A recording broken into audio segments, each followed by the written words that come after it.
Hello, friends, and welcome back to Stories About Entitled People. This one's for all my quiet revenge fans. A disrespectful salesman kept dismissing the only employee who actually runs the shop. Instead of blowing up, she slowly tanked his sales month after month. But before we begin, best way to support our channel is to leave comments, like, and subscribe with the turned-on bell so you don't miss the new video every single day. Here we go. How I outsmarted a pushy salesman. I work at a small shop that employs only my boss, owner, 40s, male, Asian, and I, 20s, female, local. I've worked there for a few years, edit 6 years. I'm the only one to last longer than 2 months on the job. Understandable, the place is a mess, and the job is quite physical, but the hours are flexible, and I get along with the owner, so it's okay. I know all the salespeople, remember most of the customers, and know almost exactly what we have at all times. My boss doesn't keep track of what we have. Add to that my boss's lack of understanding of how things are often done here, in the country and in this specific town/area, and a language barrier that should have disappeared by now, 20 plus years after him coming to this country, but he never made an effort, and that's an advantage for me. There's this older 60s guy that's been selling us gas-related products lately, edit few months. He seems nice to my boss, says hello, and makes small talk with male customers, but I've noticed him ignoring me and any non-male customers. I've made it a point to say hi, introduce myself, but he ignored me and talked over me, focusing only on my boss. He'd even interrupt when I needed to communicate something job-related, acting like his sales were more important than us actually running the shop. Big mistake on his part. Now, my pettiness started small, making a point to be louder when greeting him like he was losing his hearing, subtle jabs around women when he ignored them or tried to redirect boss's attention to him instead of the customers who needed his help. But at some point, I had enough. The biggest perk of controlling like 90% of the shop myself is that I know how much space we have, what people ask for, and what we have. Most shop customer interactions fall on me, so it's on me to offer products or alternatives. And this guy's a small fish in a big sea of other fish.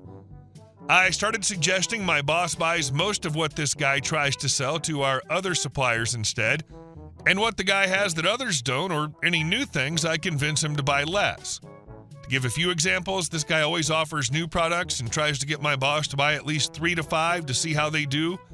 I keep making my boss buy only one because the salesman shows up every month anyway, or if I know people haven't been asking about that product or are okay with an alternative, I tell him not to buy it.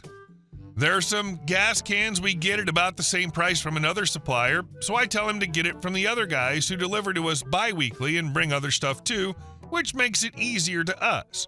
More frequent deliveries, less chances for the stuff to break, and we have no storage area, so everything has to go on or under the shelves, so we can't buy much more than we can fit there.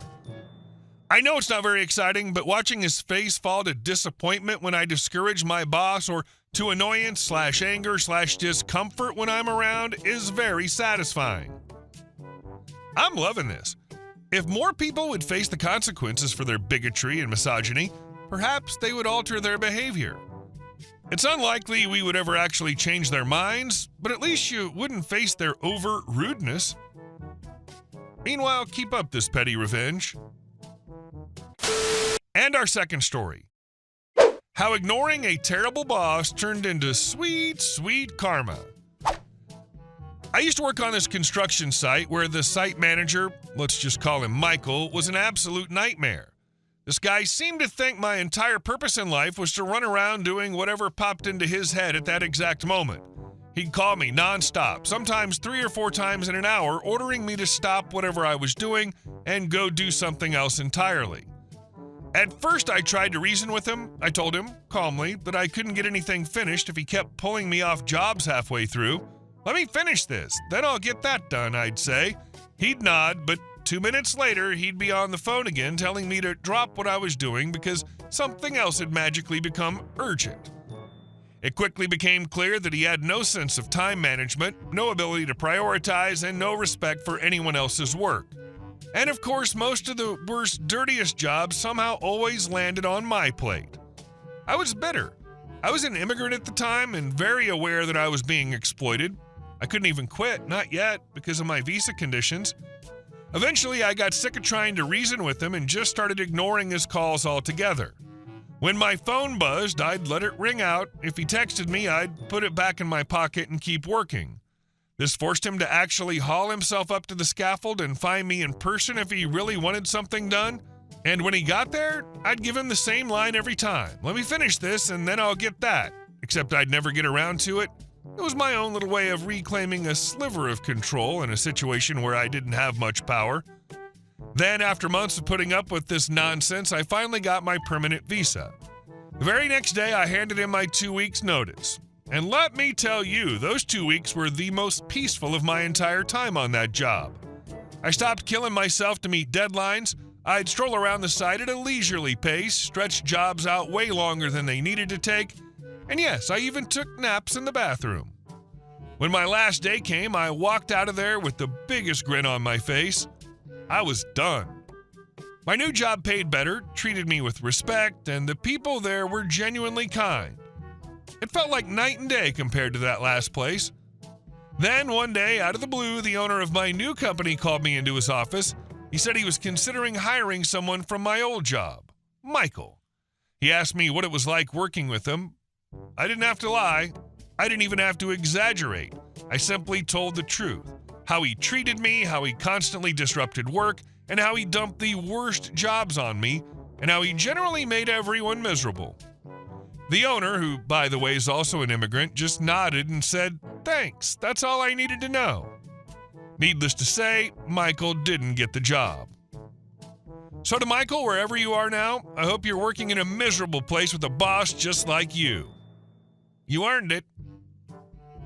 Not just construction, just about any job that involves production of anything.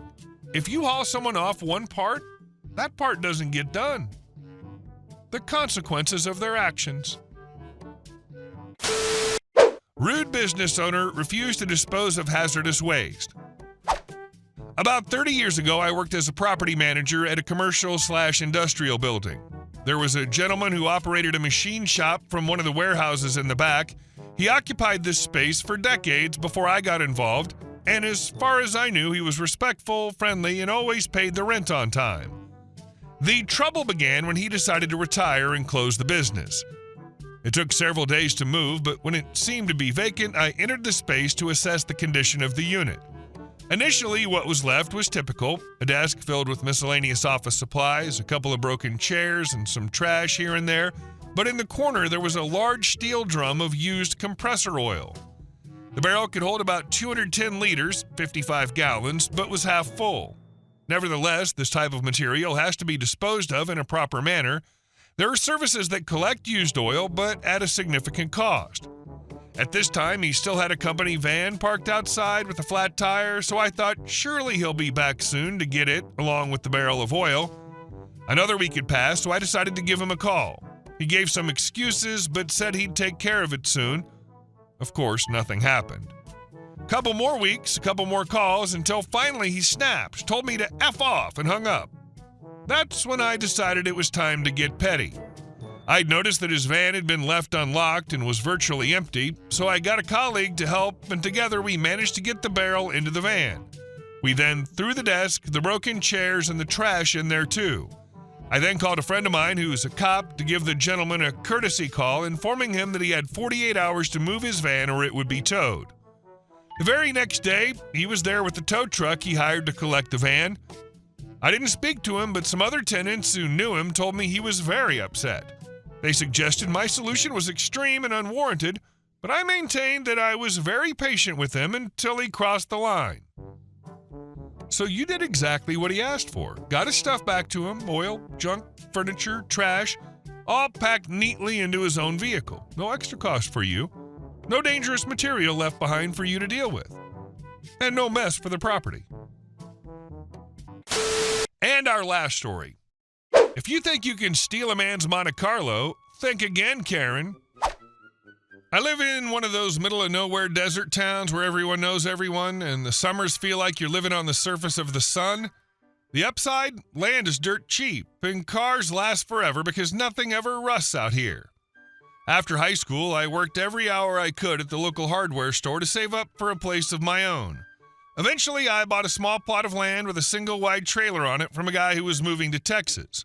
He also sold me his old Ford Escort, my first car. It wasn't pretty, but it got me around. Fast forward 10 years, I still have the Escort, but the pride of my life was my '87 Monte Carlo. I bought it as a shell, no engine, no transmission, and spent 2 years of evenings and weekends bringing it back from the dead with the help of friends, YouTube tutorials, and a lot of busted knuckles. I dropped in a junkyard Chevy 305 V8 with a rebuilt 4-speed automatic, painted it jet black in my buddy's garage, polished the moon rims until they gleamed, and finished it off with gold Monte Carlo decals. It wasn't perfect, but it turned heads everywhere I drove. And then this whole nightmare happened. One Saturday morning, I took the Monty out for a spin to meet a friend, but they canceled last minute.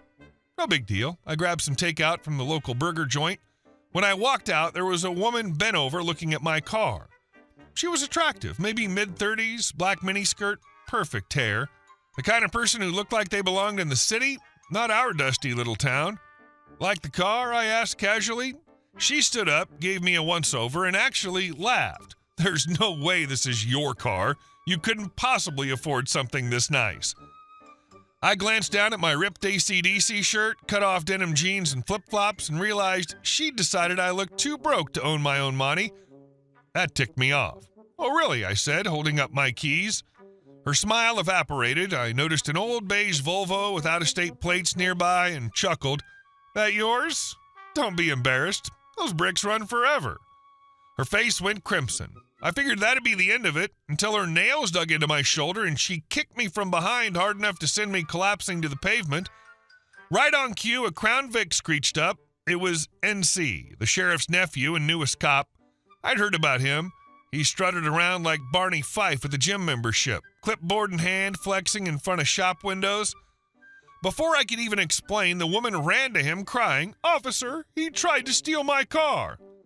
NC didn't ask questions. He yelled, "Hands behind your back," slammed his knee into my spine, cuffed me, and called me white trash when I tried to protest. Then, and this is the part that still makes my blood boil, he picked up my keys and handed them to her. NC dragged me to the station and tossed me into a holding cell. I just sat there, seething, until the sheriff finally came back from lunch. He stopped cold when he saw me. "OP, what are you doing here?" Before I could speak, NC puffed up and said, "Caught this guy trying to jack a car. Took him down myself." The sheriff's face darkened. "What car?" "My Monte Carlo," I shouted, "the one you've seen me working on for years." The sheriff glared at NC. "You gave his car to a stranger?" NC stammered, "She said it was hers." The sheriff cut him off. "And you believed her? Without checking registration? Without running the plates?" He was livid. He let me out, handed me an ice pack for my groin, and ordered NC to sit down and shut up. They pulled the burger joint CCTV footage, which clearly showed me unlocking the car before she attacked me. By the time they got back, she and my car were gone. 2 days later, my Monty was found wrecked in a ravine outside town. Every window smashed, the frame twisted, totaled. Watching the tow truck drag it out of the ditch made me feel sick. The sheriff's office ended up cutting me a check for $5,000, about what I had in the build, and NC had to cough up another $2,000 from his own savings for emotional distress. He was also demoted to desk duty and forced to go through retraining.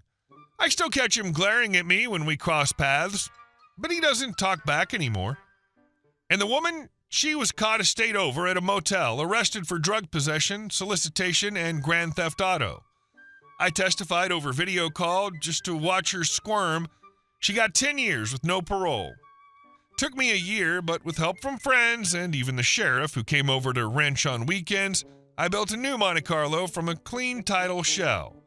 The engine and trans survived the crash, so I dropped them in the new body and restored it again from the ground up. It looks just as good as the old one, maybe better. This time I've got top-tier insurance, and if anyone tries to drive off with my car again, they'll find out I'm not the scraggly kid they thought they could push around anymore. You went from being treated like a white trash car thief to getting justice, a payout, and a new ride that probably turns more heads than the first one. If anything, that whole mess just made your money more legendary. Hey guys, thank you all for watching the video. I'll see you in the next one.